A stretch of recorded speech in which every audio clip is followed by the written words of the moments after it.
পাথর খাদানের দুর্নীতির পর এবার কয়লা পাচারের দুর্নীতির খবর আপনাদের সামনে রাখবো। গাড়িতে সাজানো টমেটো আর তলায় ভর্তি কয়লা, এই হচ্ছে সেই ছবি আপনারা দেখতে পাচ্ছেন আউশ গ্রামে, যেখানে কয়লা পাচারের চেষ্টা বানচাল হয়ে গেল। নিয়ন্ত্রণ হারিয়ে দুর্ঘটনা, আর গাড়ি থেকে বেরিয়ে এলো কয়লা। প্রচুর পরিমাণে কয়লা দেখতে পাচ্ছেন এই ট্রাক থেকে উদ্ধার হয়েছে। কয়লা পাচার নিয়ে পুলিশের ধরপাকড় এড়াতেই কি সবজির আড়াল নেওয়া হয়েছিল? কেন লুকিয়ে নিয়ে যাওয়া হচ্ছিল কয়লা? এই কয়লা যাচ্ছিল কোথায় তা নিয়ে প্রশ্ন তৈরি হয়েছে।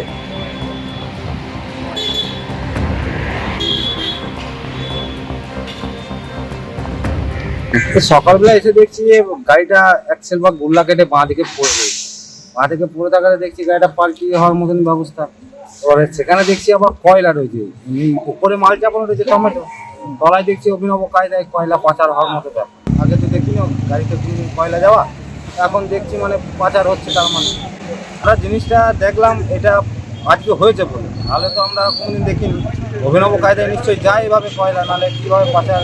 কোথা থেকে এই কয়লাগুলোকে আনা হচ্ছে বলে মনে হচ্ছে? আমার যতদূর সম্ভব এটা আপনার আসানসোল ওই সাইড থেকে, আসানসোলেরই নাম্বার গাড়িটা, একমাত্র ওই সাইডে যেখানে কয়লা পাওয়া যায় আমাদের কলিয়ারি সাইড, ওখান থেকে